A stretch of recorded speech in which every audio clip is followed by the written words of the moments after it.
বর্ষাকালে মেঘের খেলা দেখতে পাহাড়ে দুটো দিন কাটাতে কে না ভালোবাসেন। কিন্তু পাহাড়ের ধসের ভয় কাটিয়ে আনন্দ উপভোগ করতে কোথায় যাওয়া যায় ভাবছেন কি? তাহলে এর উত্তর হতে পারে কার্শিয়াংয়ের কাছের অচেনা গ্রাম শিভিতার। আসুন তাহলে একটা পরিকল্পনা করেই নেওয়া যাক।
নমস্কার বন্ধুরা, অফবিট দার্জিলিং আমাদের খুবই পরিচিত নাম, কিন্তু তার মধ্যেই এমন অনেক স্থান আছে যেগুলি এখনো এক্সপ্লোর করতে ঢের বাকি।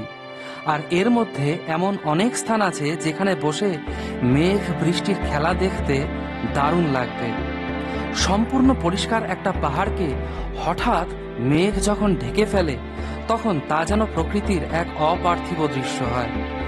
এই বর্ষায় তাই মেঘ বৃষ্টির খেলার মাঝে দুটি দিন কাটাতে ভালোই লাগবে।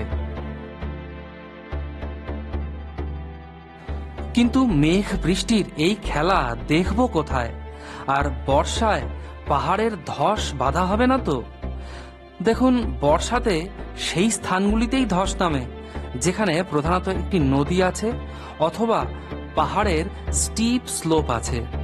তাই এই সব স্থানগুলিকে এড়িয়ে চললেই হলো, কারণ জলের স্রোতে পাহাড়ের ঢাল এমনিতেই নরম হয়। তাই তিস্তা বা রঙ্গিতের পার না ধরে যাওয়াই ভালো। তাই আসতেই পারেন কার্শিয়াংয়ের কাছের শিভিতারে।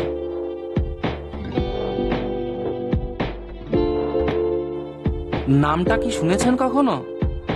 টয় ট্রেনের রাস্তা ধরে কার্শিয়াংয়ের আগে শিভিতার ডাইভারশন থেকে ডান দিকে নিচের রাস্তা ধরে খানিকটা গেলেই পৌঁছাবেন পাহাড়ের কোলের ছোট্ট গ্রাম শিভিতারে। তবে একটা কথা একটু বলে দিই, যে গরম থেকে বাঁচতে যারা ঠান্ডার আমেজ নিতে এখানে আসতে চান তারা কিন্তু একদম ভুল ভাবছেন। কারণ সমতল থেকে বেশি উচ্চতা না হবার কারণে এখানে গরমকালে ভালোই গরম পড়ে, সাথে আছে পাহাড়ের পাথুরে গরম। তবে বর্ষাকালে এলে এর পরিবেশই আলাদা। এখানে বসে মেঘের খেলা আর বর্ষার জল দেখতে ভালোই লাগবে।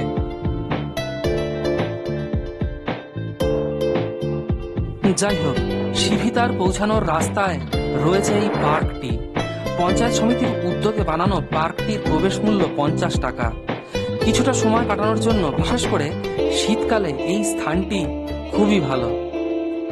বন্ধুরা, উত্তরবঙ্গ ঘুরতে আসার জন্য একটি বিশ্বস্ত মাধ্যম মধ্যমগ্রামের ট্রাভেল এটার্নিয়া। কালিম্পং ও দার্জিলিং অফবিটের সাথে সিকিমের বিভিন্ন স্থান ঘুরতে যাওয়ার জন্য এদের সাথে যোগাযোগ করতে পারেন স্ক্রিন বা ডেসক্রিপশন বক্সে দেওয়া কন্ট্যাক্ট নাম্বারে। থাকার হোমস্টে, খাওয়া দাওয়া ও গাড়ির সুবন্দোবস্ত করে থাকে এরা। তাই অফবিট ট্যুর প্যাকেজ বুক করতে আজই যোগাযোগ করুন ট্রাভেল এটার্নিয়ার সাথে। এই পর্যন্ত ভিডিও দেখে ফেলেছেন বলে আশা করব যে ভিডিওটি আপনাদের ভালো লাগছে।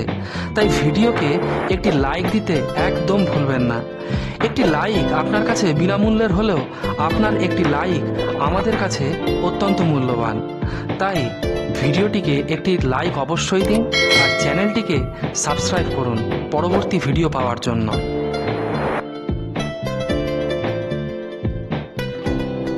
রাস্তা দিয়ে চলতে চলতে এই স্থানে দাঁড়িয়ে ফটো ও ভিডিও করতে আপনার ভালো লাগবে।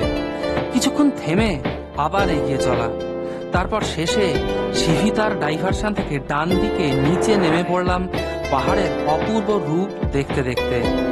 কার্শিয়াংয়ের রাস্তা থেকে সিভিতার অনেকটাই নিচে, তাই উপরে একটু ঠান্ডার আমেজ পেলেও সিভিতারে কিন্তু গরম।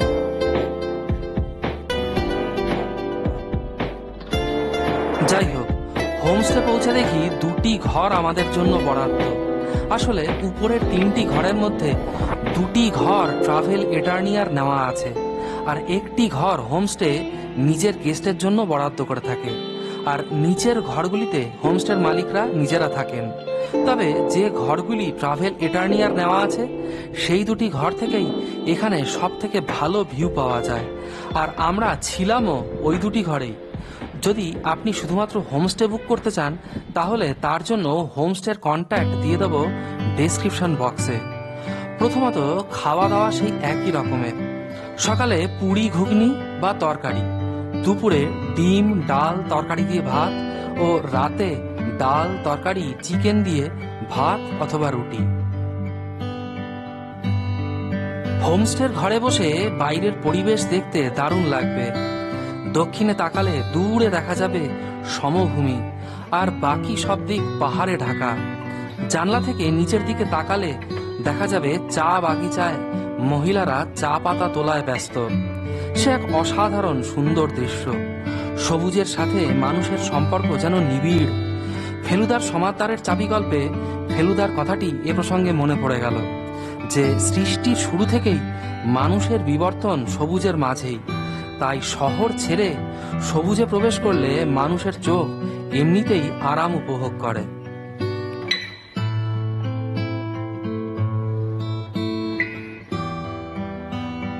এবার আমাদের ট্যুরে কোনো দৌড়াদৌড়ি ছিল না, ছিল শুধু এক স্থানে বসে পাহাড়কে দেখা।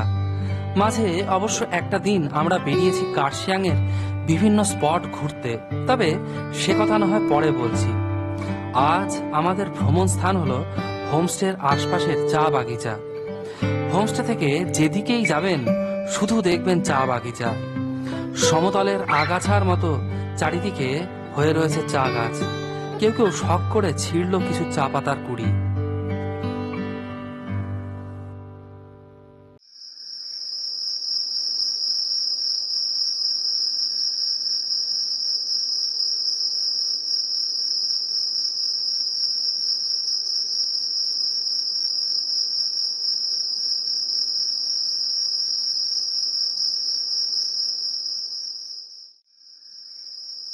সমতল থেকে দূরে নির্জনে পাহাড়ে রাত কাটিয়েছেন কখনো? তাও আবার গ্রাম থেকে দূরে পাহাড়ের কোলে। আমাদের অভিজ্ঞতা এখানে ঠিক তেমনই। হোমস্টে থেকে কাছের বাড়িঘরগুলি একটু দূরে, তাই নিজেরা আর হোমস্টের লোকজন ছাড়া এই একাকী পরিবেশে বসে বসে চাঁদ দেখা আর দূরে পাহাড়ের বাড়িঘর দেখার অভিজ্ঞতা অন্য রকম। আর ঘরে বসেও বন্ধুদের সাথে চা পকোড়া খেতে খেতে কাটানোর সময় এক অন্য মাত্রা দেবে। আর এরই মাঝে হোমস্টেটির ডেকোরেশনও আমাদের খুবই মুগ্ধ করলো। বাড়ির সকলে মিলেই ভালোই সাজিয়েছেন হোমস্টেটিকে, আর এনাদের ব্যবহারও খুবই ভালো। একদম নিজের মতো করে যত্ন নেন এনারা অতিথিদের।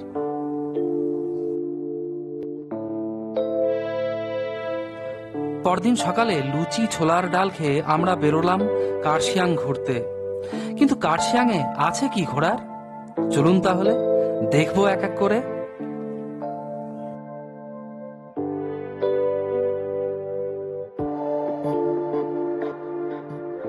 বন্ধুরা, এই পর্যন্ত ভিডিওটি দেখে ফেলেছেন বলে আশা করতে পারি যে ভিডিওটি আপনাদের ভালো লাগছে।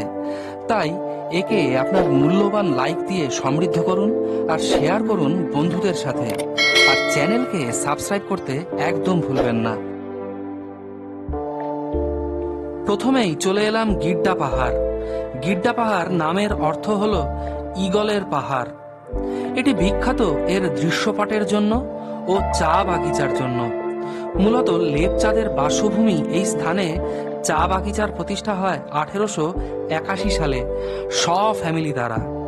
বর্তমানে এদের চতুর্থ জেনারেশন এই বাগিচার মালিক।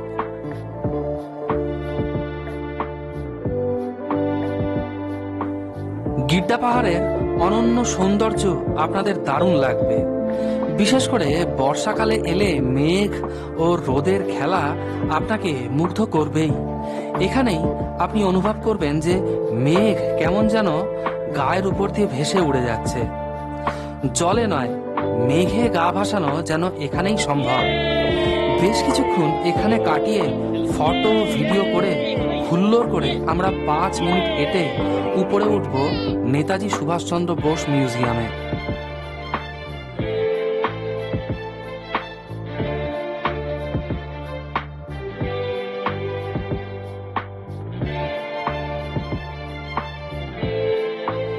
গিড্ডা পাহাড় থেকে সামান্য দূরেই পাহাড়ের উপর অবস্থিত নেতাজি সুভাষচন্দ্র বোস মিউজিয়াম। এখানে সকলেরই এন্ট্রি ফ্রি, কোনো টিকিট লাগে না। তবে সরকারি ছুটির দিনগুলিতে এই মিউজিয়াম বন্ধ থাকে। এখানে এলে জানতে পারবেন নেতাজির জীবন কাহিনী, ওনার ব্যক্তিগত জীবন, ওনার পরিবার পরিজন ও স্বাধীনতা সংগ্রামের ইতিহাস। এরপর ডাউ হিলের পথে পড়বে চিমনি গ্রাম। এখানে একটি ব্রিটিশ আমলের চিমনি রয়েছে। প্রথম বিশ্বযুদ্ধের সময় তৈরি এই চিমনির নামেই এই গ্রামের নাম হয়েছে চিমনি গ্রাম। পার্কে ঢুকতে টিকিট কাটতে হবে 20 টাকা দিয়ে। এখানে থাকার জন্য একটি হোমস্টের কন্ট্যাক্ট দিয়ে দেবো ডেসক্রিপশন বক্সে।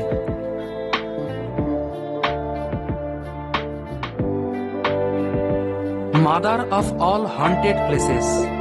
ডাউ হিলের বিষয়ে এই কথাটা আপনি ইন্টারনেট খুললে হামেশাই পাবেন। ডাউ হিল স্কুলের উপরের দিকে 20 টাকা টিকিট কেটে উঠতে হবে পাইন জঙ্গলে। সত্যি কি মিথ্যে জানি না, রাতে এখানে এলে নাকি সমস্ত রকম প্যারা নর্মাল অ্যাক্টিভিটিস দেখতে পাওয়া যায়। তবে দিনের বেলা যা ভিড়, তাতে জানতে ইচ্ছা করছে যে ভূতগুলো এখন কোথায় আছে। তবে দিনের বেলাতে কৃত্রিমভাবে একটা ভুতুড়ে পরিবেশ তৈরি করে রাখা হয়েছে, সেগুলো দেখতে মন্দ লাগবে না।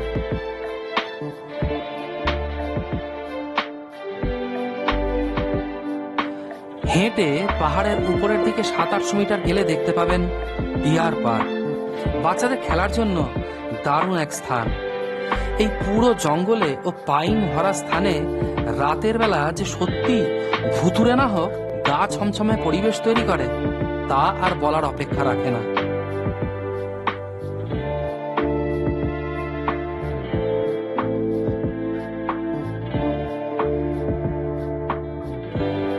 ডাউহিল ভ্রমণ শেষ করে আমরা এসে দাঁড়াবো কার্শিয়াং এর সব থেকে আকর্ষণীয় স্থান হনুমান টপে।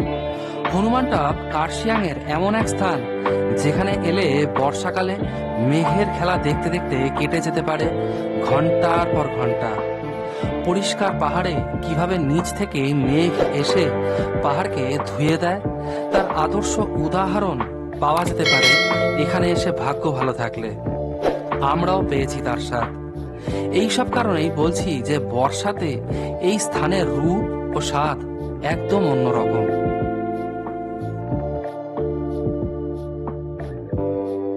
তবে আমার তরফ থেকে লোকাল প্রশাসনের কাছে আবেদন যে হনুমান টপে বসার একটি শেড হলে খুব ভালো হয়, কারণ এই স্থানে বসে ভিজে ভিজে পাহাড় উপভোগ করতে কারোরই নিশ্চয়ই ভালো লাগবে না। আবার এটাও ঠিক যে শেড হলে এখানে ধীরে ধীরে দোকান বসবে আর তাতে নষ্ট হবে পাহাড়ের সৌন্দর্য।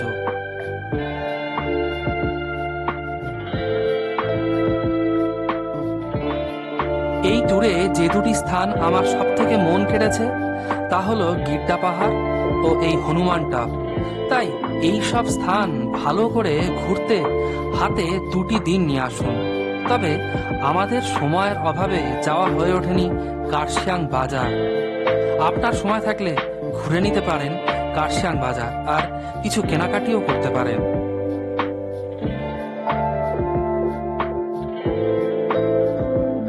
সারাদিন কার্শিয়াং এর আশপাশ ঘুরে আমরা ফিরবো আমাদের হোমস্টে ডালুচাতে। আমাদের ফিরতে একটু দেরি হবে বলে গিয়েছিলাম, তাই আমাদের খাবার দাবার রেখেই দিয়েছিলেন ওনারা। ফেরার রাস্তায় দেখা পাওয়া গেল দার্জিলিং টয় ট্রেনের। দেরি হলেও ঐতিহ্যকে প্রাধান্য দিতে আজও বহু মানুষ টয় ট্রেন সফর করে থাকেন।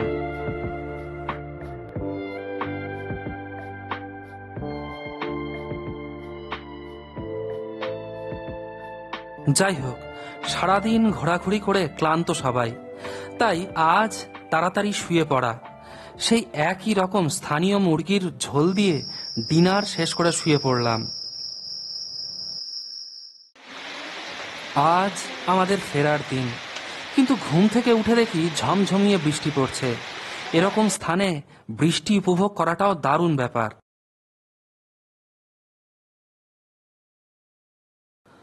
অনেকদিন ধরেই ভাবছিলাম বর্ষায় পাহাড়ে কোথায় 2টো দিন নিলিবিলিতে কাটানো যায়, কিন্তু বর্ষার সমস্যা তো অনেক।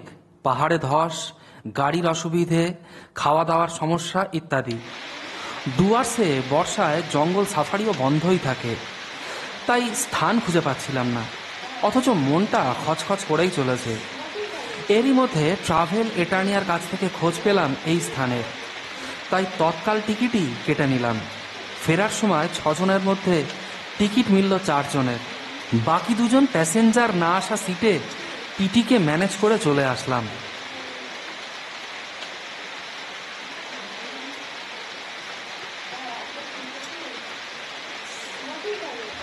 যাই হোক, বর্ষায় পাহাড়ে বসে ঝমঝম বৃষ্টির শব্দ শুনে আর নিশ্চিন্তে ভালো মন্দ খেতে কিন্তু ভালোই লাগে। তাই শিভিতারের ডালুচা হোমস্টে আমার রেকমেন্ডেশন থাকলো আপনাদের কাছে। মেঘ, বৃষ্টি আর রোদ, এই 3-এর অল্টারনেট করে খেলাধুলা করার দৃশ্য আপনাদের কিন্তু ভালোই লাগবে। তার উপর ডালুচা হোমস্টেতে আন্তরিক ব্যবহার ও রান্নাবান্না সব মিলিয়ে দারুণ অভিজ্ঞতা।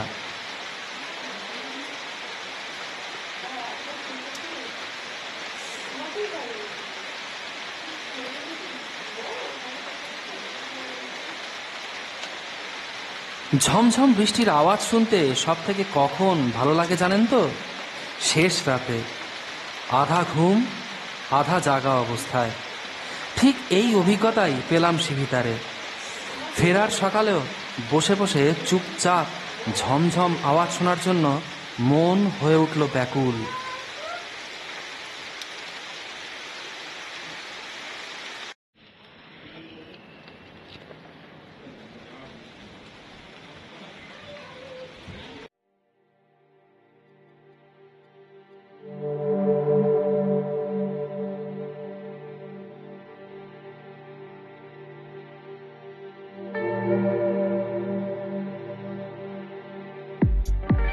যাই হোক, বৃষ্টি থামলো, আমরাও রেডি হয়ে বেরোবো ট্রেন ধরতে। তবে তার আগে আমরা ছোট্ট একটা ট্যুর দেব শিবখোলায়। শিভিতার থেকে শিবখোলার দূরত্ব বেশি নয়, গাড়িতে গেলে 15 থেকে 20 মিনিট সময় লাগে। বন্ধু তো শিবখোলায় স্নানের জন্য তৈরি হয়ে সেভাবেই গাড়িতে উঠেছে। তবে শিবখোলা নামার রাস্তাটাও খুবই সুন্দর।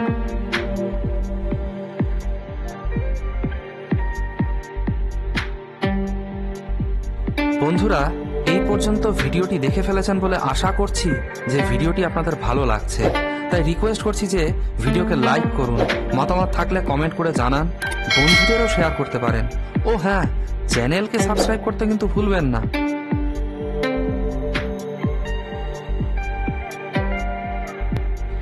এই ট্যুরে আমাদের ড্রাইভার ছিলেন রাকেশ ছেত্রী।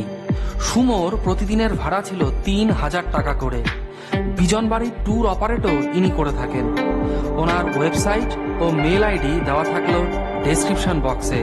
এছাড়া স্ক্রিনে দেওয়া ফোন নাম্বারে যোগাযোগও করতে পারেন আপনি।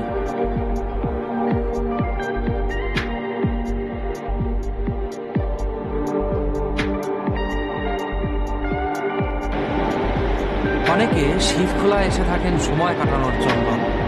নদী পার করে একটা হোমস্টেও আছে, তবে ভুলেও গরমে এখানে আসবেন না, কারণ একে তো পাহাড় থেকে খুবই নিচের অবস্থান, তার উপরে পাহাড়ের গরমও পাবেন।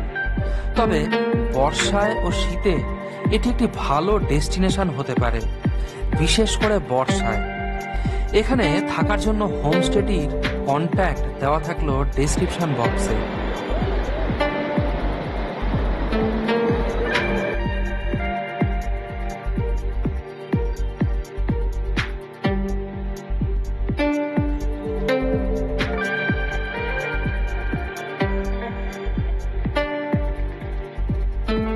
শিবখোলায় গাড়ি রাখার মাঠ থেকে 15 মিনিট উপরের দিকে হাঁটলে পৌঁছাবেন নদীতে বানানো একটি কৃত্রিম জলপ্রপাতে। এখানে পৌঁছানোর জন্য কাটতে হবে মাথা পিছু 10 টাকা করে টিকিট। তবে আমি বলবো যে এই স্থান এমন কোনো স্থান নয় যার জন্য ছুটে আসতে হবে এখানে। এর চেয়ে বরঞ্চ হোমস্টের সামনে নদীর পাড়ে বসে এই বিপুল জলরাশি এনজয় করা ভালো।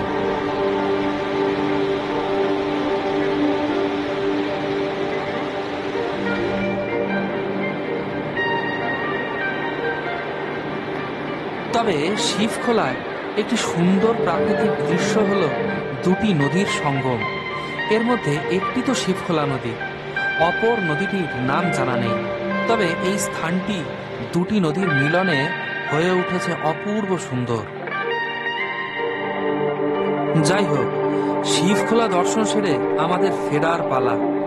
শিভিতার থেকে সমতল যত কাছে ভেবেছিলাম, সমতল তত কাছে নয়। অনেকটা সময় পাহাড় দিয়ে চলে তবে সমতলে এসে নামলাম। তবে আজ এ পর্যন্তই। ভিডিও যদি ভালো লেগে থাকে তাহলে ভিডিওকে একটি লাইক অবশ্যই দিন, শেয়ার করতে পারেন বন্ধুদের সাথে।